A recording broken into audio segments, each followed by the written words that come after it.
اشرف علی دجال یا چشتی دجال کا لفظ یوز ہی نہیں کیا. یہ دجال کا لفظ میں نے غلام احمد قادیانی کے لیے یوز کیا. البتہ یہ ضرور ہے کہ میں نے یہ کہا کہ جس طرح غلام احمد قادیانی دجال نے ختم نبوت کے اوپر ڈاکہ مارا، اس طریقے سے جو بھی ختم نبوت کے اوپر ڈاکہ مارے اور اپنے نام کا کلمہ پڑھوائے، چشتی رسول اللہ کہہ کے یا اشرف علی رسول اللہ کو انڈورس کرے، وہ کس منہ سے ختم نبوت کے اوپر بات کر سکتے ہیں؟ یہ میں نے بات کی. اب رہ گیا دجال، تو ہم یہاں سے شروع کر لیتے ہیں.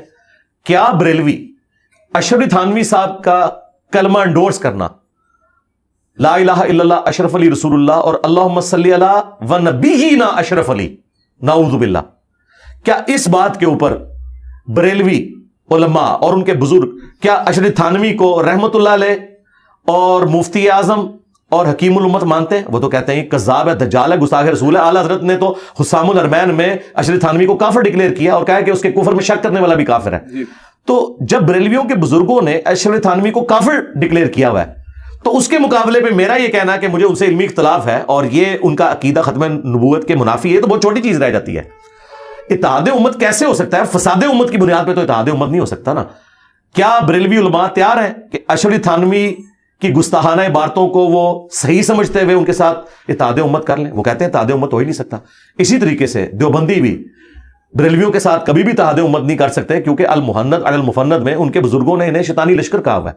میں اتحاد امت کی جو بات کرتا ہوں نا، یہ بالکل ڈیفرنٹ ہے. ہمارے نزدیک اتحاد امت یہ ہے کہ اپنے اپنے بزرگوں کو چھوڑ دو، اس شخص کے ساتھ اپنی نسبت جوڑو جس کی قبر مدینے میں ہے صلی اللہ علیہ وآلہ وسلم. اگر بزرگ بھی پکڑ کے رکھو گے اور پیرلل میں کہو گے ہم قرآن و سنت کو بھی مانیں، تو یا بزرگ بچا لو یا قرآن و سنت بچا لو. یہ ہو نہیں سکتا کہ اسلام کی بنیاد جس کلمے کے اوپر ہے اس کلمے کے اوپر کوئی ڈاکہ مارے اور ہم کہیں کہ ٹھیک ہے وہ تصوف کی معرفت کی باتیں ہیں، چشتی رسول اللہ یا سبحانی ما اعظم شأنی یا لوائی اعظم من لوائی محمد، میرا جھنڈا محمد کے جھنڈے سے بڑا ہوگا. آپ یہ عقیدہ رکھیں، آپ کے تو نقشبند سلسلے کے بزرگ ہیں وہ بایزید بستامی، آپ کے ہم یہ عقیدہ بھی رکھیں اور پیرلل میں آپ ہمارے ساتھ اتحاد امت کریں. اتحاد امت ہوگا، امت کس کی ہے؟ بایزید کی، اشرف علی تھانوی کی یا محمد رسول اللہ کی؟ پہلے تو یہ ڈیسائیڈ کریں. اتحاد امت محمدیہ کی بات ہو رہی ہے، اتحاد امت دیوبندیہ، اتحاد امت نقشبندیہ، اتحاد امت بریلویہ، اتحاد امت قادریہ کی بات تو نہیں ہو رہی نا.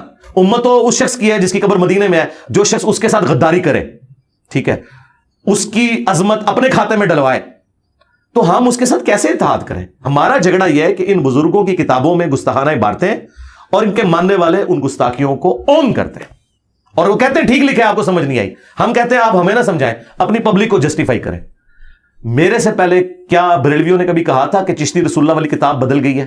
چند سال پہلے ان کے مفتی مناظرے میں ڈیفینڈ کر رہے ہیں اسے، اور ڈیفینڈ اس لیے کر رہے ہیں کہ اعلیٰ حضرت نے فتاوی رضویہ کے اندر سبع سنابل کی تعریف کی ہے اور کہا ہے کہ یہ رسول اللہ کی بارگاہ میں مقبول کتاب ہے اور اس کے اندر بھی چشتی رسول اللہ لکھا ہوا ہے. اگر اعلیٰ حضرت کو پتا تھا کہ اس کتاب میں چشتی رسول اللہ لکھا ہے اور اس کے باوجود انہوں نے کہا یہ نبی الاسلام کی بارگاہ میں مقبول ہے، تو اعلیٰ حضرت تو فارغ ہو گئے. اور اگر ان کو نہیں پتا تھا تو رسول اللہ پہ جھوٹ باندھ دیا.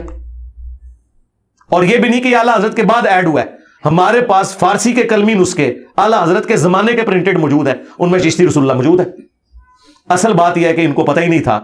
کوئی اللہ تعالیٰ ان کے اوپر بندہ مسلط کر دے گا کہ وہ اعلیٰ حضرت کے مشن کو لے کے آگے چلے گا. اعلیٰ حضرت نے تو صرف دیوبندیوں کے بابوں کو پکڑا اور یہ کہتے ہیں نا کہ جی انجینئر صاحب ڈھونڈ ڈھونڈ کے جو ہے وہ گند پہ بیٹھتے ہیں جیسے کوئی مکھی بیٹھتی ہے. تو اعلیٰ حضرت نے بھی اشرف علی تھانوی کی سینکڑوں کتابوں میں سے ایک حفظ الایمان میں سے عبارت نکالی ہے نا.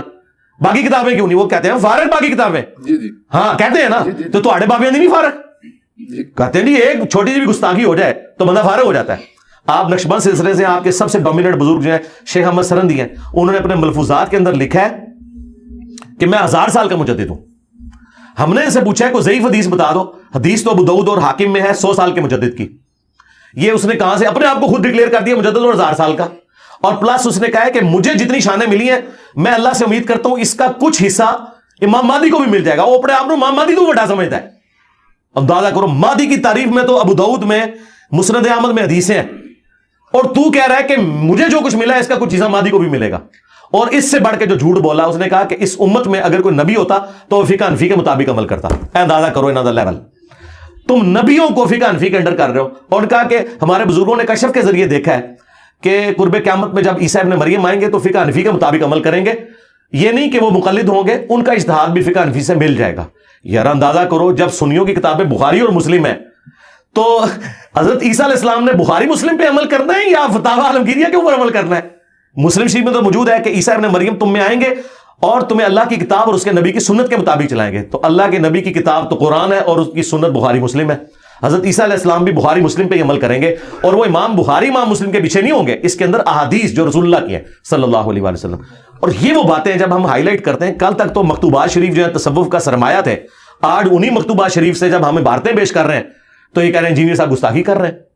تو بڑی زیادتی والی بات ہے. یعنی ہم جو بات کر رہے ہیں اس کا جواب دیں. اچھا سر, مزارات کے حوالے سے آپ ایک حدیث پیش کرتے ہیں کہ قبر پہ عمارت نہ بناؤ. جی ہاں جی.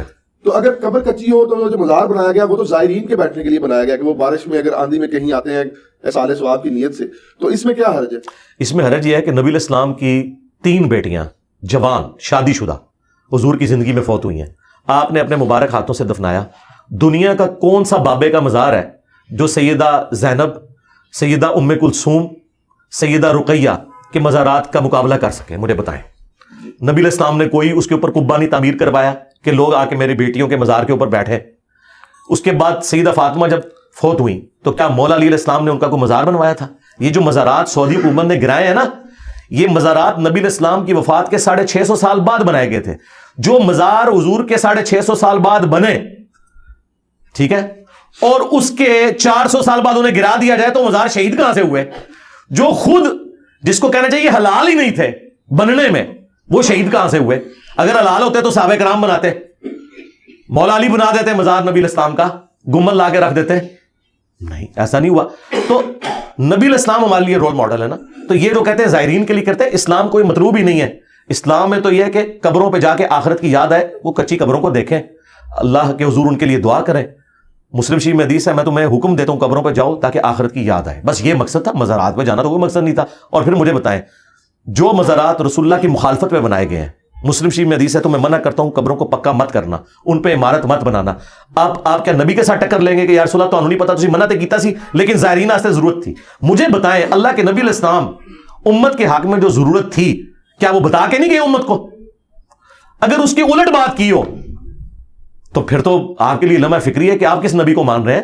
بھائی ہمارے نبی وہ ہیں جن کے والد کا نام عبداللہ تھا, ان کی والدہ کا نام آمنہ تھا, ان کی قبر مدینہ شریف میں ہے. تسی کہڑے نبی نو مندے ہو؟ اپنا ذرا تعارف کرواؤ.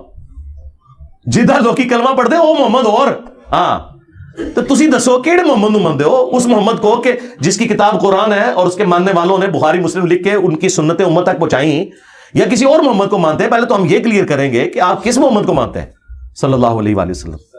اچھا سر, اگر میں یہ کہتا ہوں دعا میں کہ اے اللہ میرے اعمال اس قابل نہیں کہ میں تیرے سامنے بطور وسیلہ پیش کر سکوں, میرے پاس ایک نسبت ہے کہ میں تیرے نبی کا امتی ہوں, اگر یہ نسبت پیش کر کے میں اللہ سے حاجت پیش کرتا ہوں تو پھر یہ کیسے مسئلہ استعانت کے حرام ہوا یا کیسے شرک ہوا؟ نہیں, استعانت اور شرک نہیں ہے یہ, اس کو تو ہم کوئی شرک نہیں کہتے.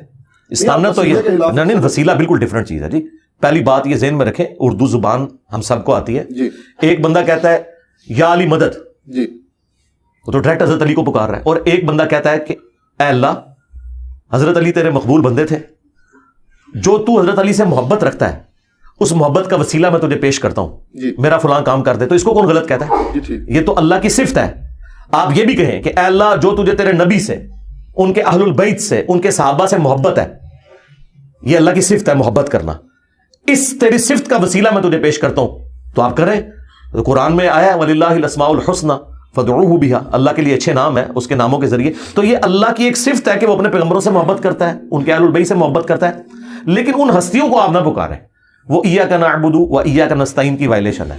ظاہری مدد تو آپ کسی سے بھی لے سکتے ہیں. یہ لوگ کہتے ہیں جی حضور نے مولا علی کو مدد کے لیے پکارا تھا. بھائی مولا علی زندہ تھے تو انہی کو پکارنا تھا.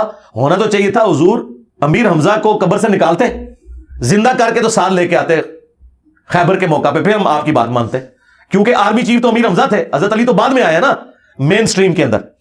پہلے بھی ٹاپ میں تو تھے لیکن مین ٹاپ کے اوپر امیر حمزہ تھے. آرمی چیف تو وہ تھے نا بدر میں بھی عہد میں بھی. تو حضور ان کو قبر سے نکال کے کیوں نہیں لیا؟ اس لیے کہ جو دنیا سے چلا گیا. تو مولا علی آج دنیا میں موجود ہوں تو ہم اپنے مسائل کا حل انہی سے جا کے دعائیں کروائیں گے.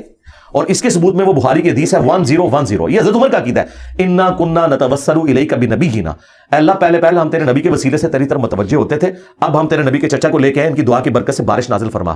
حضرت عمر قبر رسول سے جا کے کیوں نہیں مانگ رہے؟ حضور کے چچا کو لائیں اور ان سے دعا کروائیے. تو نیک بندوں سے آپ دعائیں کروائیں, ان نیک بندوں سے جو اللہ کی عبادت کرتے ہیں. جو اپنی عبادت کرواتے ہیں ان نیک بندوں سے نہیں, ہم ان کو نیک نہیں مانتے.